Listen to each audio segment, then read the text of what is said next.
ladies and gentlemen. The story you are about to hear is true. The names have been changed to protect the innocent.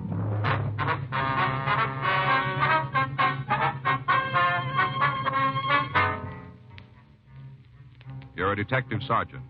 You're assigned to burglary detail. An elderly woman reports that a man has stolen $300 from her apartment. She says she saw him. Your job? Check it out.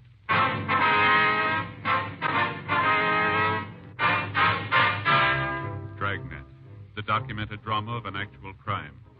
For the next 30 minutes, in cooperation with the Los Angeles Police Department, you will travel step by step on the side of the law through an actual case transcribed from official police files.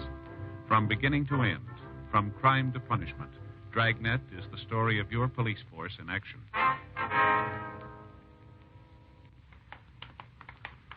It was Thursday, May 19th. It was sunny in Los Angeles. We were working the day watch out of burglary detail. My partner's Frank Smith. The boss is Captain Bernard. My name's Friday.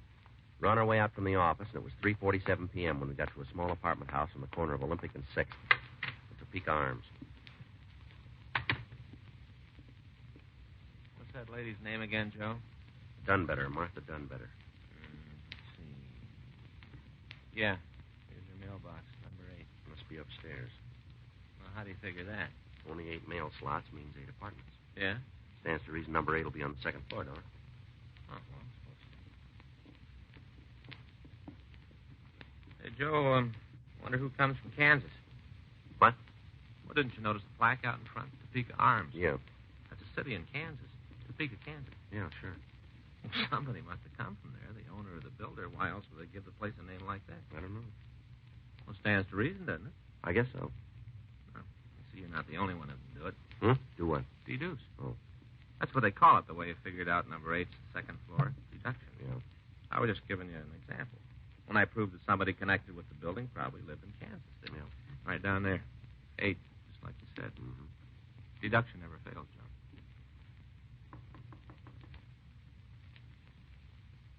There? Police officers. Oh, just a second. I'm coming. My goodness, it's certainly got back. Oh, well, dear me, you aren't the same ones, are you? No, ma'am. This is Frank Smith. My name's Friday. Well, there were 2 other policemen here just a little while ago. Shame you didn't know. Could have saved yourself a trip.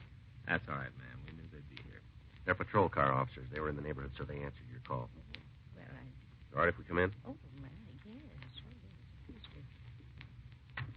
You're Mrs. Martha Dunbetter, is that right? No, not exactly. Oh? It's Miss Dunbetter. I'm still single. I see. Well, ma'am, would you mind telling us just what happened this afternoon? Oh, no, I don't mind at all. It's still quite clear. All right, would you go ahead? What does that mean? As you go ahead about this afternoon. Oh, well, let's see. I fixed myself some lunch, and then I rid up the dishes. Must have been about 1 o'clock by the time I finished. All right. Afterwards, I put on my hat, and I went down to the library. It's only a couple of blocks from here, the Grover Cleveland branch. Mm-hmm. I took back my books and checked out 2 fresh ones. All right. What happened next? When I come home, there he was. What's that? I come home, and there he was. Who? Well, that awful man. Well, just where was he? Here, in my apartment. No, I mean which room? Over there, the bedroom. I see. As soon as I come in, I heard him. At least I heard somebody moving around. First, I thought it was Mrs. Parker's manager. I know she sneaks into my apartment and noses around. Well, she says she doesn't, but I know better. Mm-hmm. Well, I said to myself, I got her red-handed this time. So I marched into the bedroom all ready to give her a piece of my mind. Well? I was never so flabbergasted in my whole life.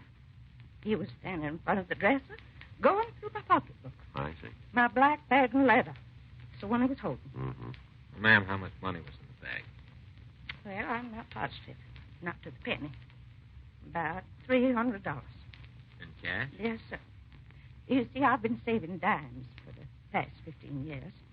You mean this $300 was in dimes? Oh, goodness gracious, no. What I do is go through my change every night and put all the dimes in my dime bank. And when it's full, I take it down to a real bank and change the coins into bills. A dime bank holds $25. I see. Oh, you'd be surprised how much a person can save that way. It mounts up. Yes, ma'am. Do you know the denominations of the bills? I guess they was mostly tens. Maybe one or two bigger ones. What did this man do next, Miss Dunbetter? Well, he found money. My $300. Stuffed it into his pocket. Then he just strolled out of the apartment big as life. I was too dumbfounded to do anything about it. I see. I heard him tramp down the stairs, and then I heard the front door slam. When I was sure he was out of the building, I managed to get my wits together and I dialed Central. Central? The operator. And she put me in touch with the police station. Had you ever seen this man before, Miss Dunbetter? No, I'm sure I never did. Could you tell us what he looked like? Well, he was a tall man. How tall? Big as you, I'd say. What color hair, please? Dark. Very dark. Eyes. Dark eyes, too. Dark complected. Like he'd spent a lot of time outdoors. How was he dressed? A shirt and pants and jacket. Light-colored jacket. I think it was green. Did you notice any scars? Yes. Come to think of it, I did. Across his forehead. Thin little zigzag. About how old would you say he was? Oh, he's young. 35, maybe 40. You know if anybody else saw him? The other tenants? Well, I haven't talked to him. Haven't left the apartment since it happened. You live alone here, do you? Oh, man, no. My sister Bessie stays with me. Where is she this afternoon? She went out of town for a few days. Visit her grandson and his family. They came down from Oxnard together this morning. I see. Tomorrow's her birthday. She'll be 80. Expect they're going to have quite a celebration. Yes, ma'am. They're all carrying on. You'd think it was such an accomplishment. Well, it is pretty ripe old age, ma'am. I don't see what's so ripe about it. After all, I'm nearly 79 myself. Oh, I know I don't look it. Everybody thinks there's at least 10 years between us. And Bessie is failing. Yes, ma'am. Just a couple more questions, Miss Dunbetter. Certainly, young man, certainly. What time was it when you got home from the library? 2:45. Maybe a few minutes after. No later than 3, though. I see. How'd this fellow get into the apartment? Was the door locked? Well, I thought it was. I always try to remember to lock it whenever I go out, but sometimes I do forget. Well, I guess I did today. You think he'd recognize the burglar if you saw him again? I most assuredly would. Mm-hmm. Nothing the matter with my eyesight. Oh, that's fine. We'd like to take you down to the office with us and show you some pictures. No? Just to see if you can identify him. Well, I wouldn't go like this. I'll have to change my dress first. Well, I'm all right for walking around the neighborhood, but not for going downtown. Well, that's up to you, ma'am. I'll say Miss Dunbetter while I think of it. Who came from Kansas? Oh, I'm afraid I don't understand. Well, the name of this apartment, you see, is the Topeka Arms, so I figured somebody connected with it must have come from Kansas. Oh. You don't know who it was, do you? Well, now, let me think. Oh, yes, I remember. That was old Mr. Hendrickson's idea. Well, you don't say. Yes, he was the man who built this building. Well, now, that was, goodness sakes, that was almost 35 years ago. My, how time flies. Yes, ma'am. How you like that, Joe? This Mr. Hendrickson came from Kansas. No. Minnesota. Minneapolis, as I recollect. Oh? But it was his idea just the same, calling it Topeka Arms. A kind of an article he read in the newspaper while the building was going up. Ma'am? Said there was more people in Southern California who come from Kansas than any other state. Mm-hmm. So Mr. Henderson figured the name Topeka would attract a lot of tenants. It's ridiculous nonsense. Said so at the time. There hasn't been a single solitary one. Oh. 35 years. Not a soul from Kansas has ever lived here.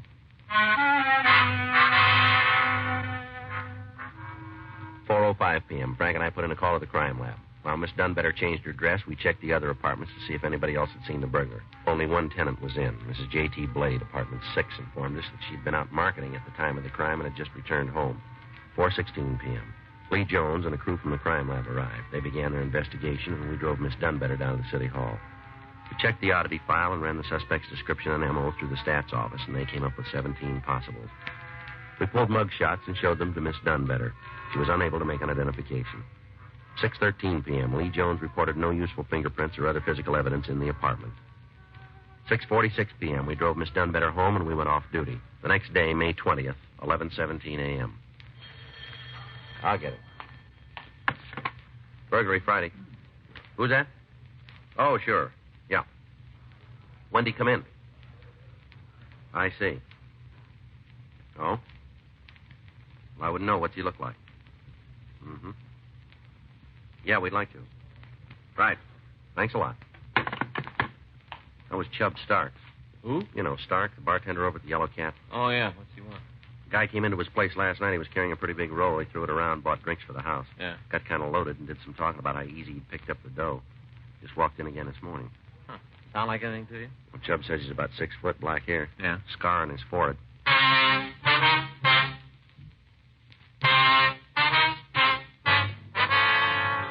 Frank and I drove out to the Yellow Cat bar on Figueroa. Chubb Stark, the bartender, pointed out a husky man sitting in a corner booth. We went over to talk to him. Keep your hands on the table and stand up. Huh? Police officers, on your feet. Okay. All right, you can sit down again. Something to eat, you guys? What's your name? Why? Come on, what is it? Portlong, Ralph Portlong. Where do you live? Hotel around the corner? How long you been staying there? Since last night. How about before that? Back east, they just got in town yesterday. Whereabouts back east? But what kind of a roust is this? Where back east? All over. Chicago, Cleveland, all over. What kind of business you in? Unemployed. You got any money? Some. How much? Look, I ain't no vag if that's what you're getting How at. much money you got? $100, maybe 150. Where'd you get it? I borrowed it. Who from? Pal. In L.A.? Chicago. What's his name? Johnson, Cliff Johnson. You got his address? I don't know. He moves around same as I do. How you going to pay him back if you don't know where he lives? We'll bump into each other. What'd you say you got in town, Portland? I told you yesterday. What time? 6 o'clock, somewhere in there. Yesterday morning? Last night. You sure of that? Yeah. How'd you come? Train? Car. You own the car? I hitched a ride. Just where were you yesterday afternoon? Riding into L.A. All afternoon. Yep. What was the driver's name? Look, how should I? I've been hitching for the last week. I must have rode with 20 different guys. You don't remember the one you were with yesterday? Nope. Ever been arrested, Portland? Nothing serious. Well, tell us about it. Oh, drunk, that's all. Where was that? Ohio when I was a kid. Anything else? Yeah, I got some speeding tickets. You ever been arrested in California? Never been in California. First trip, huh? Yep. You ain't exactly making me feel at home either. You know an apartment house called the Topeka Arms? Whereabouts? 6th and Olympic. Where's that? In L.A. Look, can't you get nothing straight? I ain't never been here before. Mm-hmm. How about giving me an answer? Why the roust? All right, come on, let's go. What for? We'll show you the sights. For instance? City Hall. Frank and I took the suspect into custody for further questioning. 12:16 p.m. We ran the name Ralph Portlong through R&I. They had nothing on him. We put out an APB with his description stating that he was in our custody. The bulletin requested any information about the suspect and was marked Attention Chicago PD and Cleveland Police Department. 2:18 p.m. We again interviewed Portlong. He insisted he had not arrived in Los Angeles until 6 o'clock the previous evening and refused to say anything more. 4:06 p.m. We received replies to our APB on Portlong.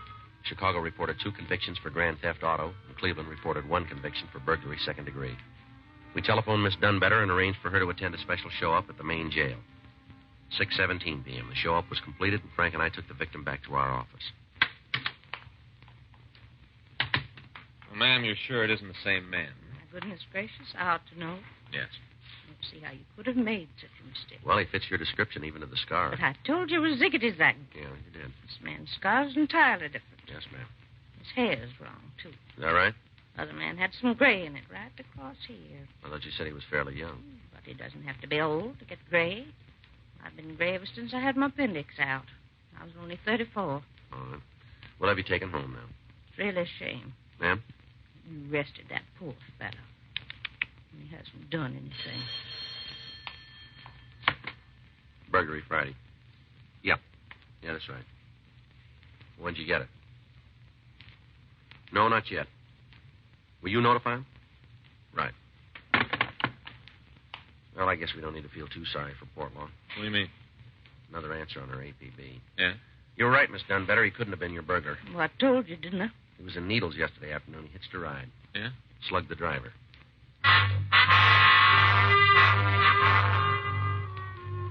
Ralph Portlong was held pending arrival of authorities from Needles. The investigation of the apartment house burglary continued. 2 more suspects were brought in for questioning. Both men succeeded in establishing alibis for the time of the crime. Monday, May 23rd, 1:48 p.m. Frank and I were on our way back to the office from lunch. How was your pipe? All right. Just okay, huh? I said it was all right. Lemon meringue, wasn't it? Yeah. I don't know, Joe. You should have had apple. Mm-hmm. I told you, stick with apple. You can't go wrong. The lemon was good. You didn't finish it. I was full. Yeah. Well, someday you'll learn. Learn what? Apple pie is always safe. You can't louse it up. Even a bad cook can. Well, I get a little tired of it once in a while, that's all. No reason you should. You can switch it around so many different ways. Yeah, I know. Cheese, a la mode, hot sauce. No reason to get tired of apple, Joe. Sure. Hey, Joe. Yeah. Call for you while you're out. Oh? Yeah, she wants you to call back. Here's the number. Thanks. Sure. Bessie Maxon. Who's that? I don't know.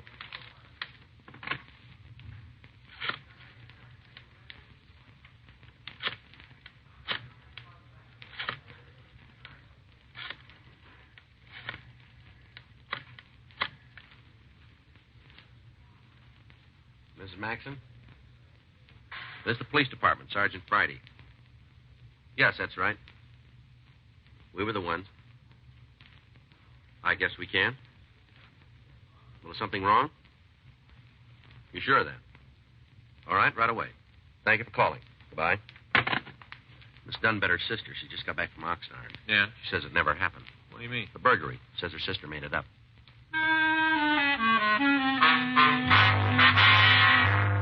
Frank and I drove out to the Topeka Arms, and we went up to apartment number 8. It was 217 when we got there.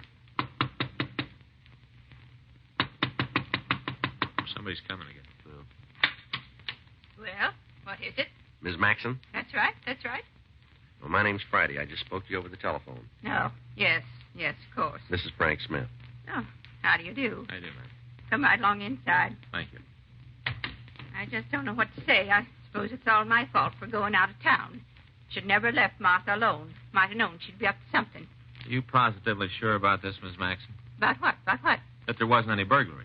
Oh, never in a million years. Well, your sister gave us all the details. Play acting, that's all it was. Play acting. She's done it all her life. Oh, I see. You mean Miss Dunbetter isn't... My sister is as sane as you are, if that's what you're driving at. Well, then why'd she tell us that story, do you know? Haven't got the vaguest notion. She simply won't give me any explanation. Oh, I see. If the story was true, why won't she face me? Why is she hiding? Hiding? The minute I told her I was going to call you, she locked herself in the bathroom. Is that right? Been in there for 2 hours now. She simply refuses to come out. Well, we'd like to talk to her if we can. Yeah, I'll try again. Back to Chorty. I may have some influence. You think we're getting a runaround, Joe? It sounds that way, doesn't it? Yeah. Martha? Martha, you come out of there this instant. Martha Dunbetter, do you hear me? The policeman wants to talk to you. Now come out. The police are here. I won't never come out. I never heard of such childishness. You see, I'm not able to do a thing with her. Yes, ma'am. Maybe if you speak to her, she'll come to her senses. All right. Sister carrying on like this, I don't know how I'll ever be able to hold my head up again. It's scandalous. Miss Dunbetter, this is Sergeant Friday. Miss Dunbetter, will you come out so we can talk to you? Miss Dunbetter? Well, it's about time. Whatever were you thinking of, Martha? What got into you? Now, speaking to you, Bessie. Let's go into the other room. Be easier to talk there. Not speaking to me, huh? Well, two can play at that game. And I assure you, I won't be the one who suffers. All right, ladies, would you like to sit down? Now, Miss Dunbetter, can we clear this thing up now? Your sister says there wasn't any burglary. How would she know she wasn't here, was she? I know because I know you. And I know you never had $300 to your name. I did, too. Where'd you get it? None of your business. All right, now, how about it, Miss Dunbetter? Did you have $300? Well? I said it was exactly 300. Not to the penny. $3 would be more like it. There happens to be a few things you don't know about, including my savings. A likely story. You never saved a penny in your life. What about my diamond? I shook it the other day. I'll thank you to keep your hands off my property. Savings, indeed. If I didn't pay most of the expenses around here, you'd starve to death. I managed quite well before you moved in on me, Bessie, and I was perfectly happy living alone. Matter of fact, I preferred that arrangement. But maybe you'd like to try it again. Maybe I would. I'm sure it'd be money ahead. Huh. Don't you hawk me, Bessie Maxim. You ought to see the way she eats. Gobble, gobble, gobble. She shovels it down. Stuff and nonsense. I don't have any more appetite than a bird. Birds don't nip the cooking, Sherry. Martha done better. How can you say such a thing? Because I know it's true. I marked the bottle. Well, whatever I do, I don't fib to the police like some people I could name. Well, Miss Dunbetter. I made exaggerated respect. You mean to do no harm? I wonder if you know it's against the law to file a false police report. Against the law? There. You see, you're going to jail. I knew it had happened. I knew that sooner or later you'd disgrace all of us. Why'd you do it? You must have had a reason, ma'am. I won't tell you. Not in front of her, I won't. Let's see. Would you mind waiting in the other room for a couple of minutes, Miss Maxon? I most certainly would. We'd appreciate it if you would. No, very well. Very well. You'd think I was the criminal around here. All right, Miss Dunbetter, tell us now, will you? Very difficult to explain. I'll give it a try, will you? See, it was all on account of her, Bessie. Go ahead. Started when we was little girls. It's 'cause she's older. She's always lording it over me. Mom and Daddy always gave her everything first. Hand-me-downs, that's all I got. Bessie's hand-me-downs. Oh, I see.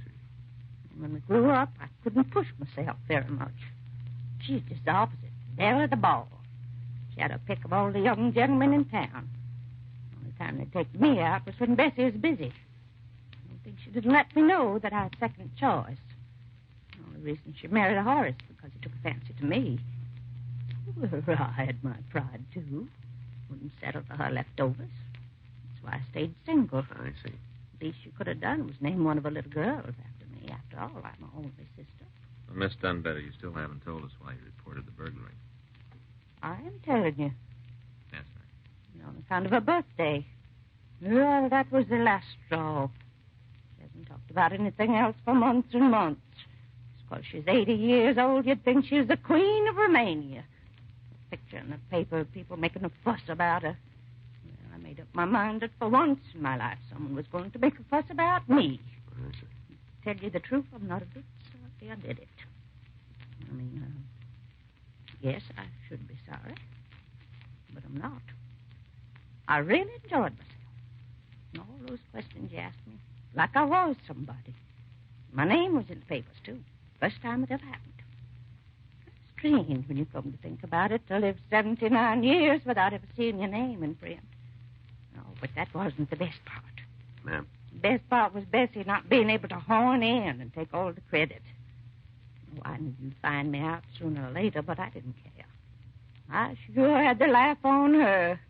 All the time she's in Oxnard being palted, I was having little parties of my own. Yeah. Well, you know, you didn't need to put us through all this, Miss Dunbetter. You're almost 80 yourself. It's over a year away. When you're my age, you can't be sure of anything. Yes, ma'am. Besides, even when I'm 80, Bessie will still be ahead. How's that? She'll be going on 90.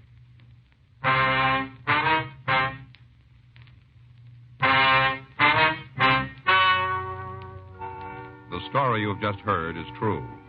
The names have been changed to protect the innocent.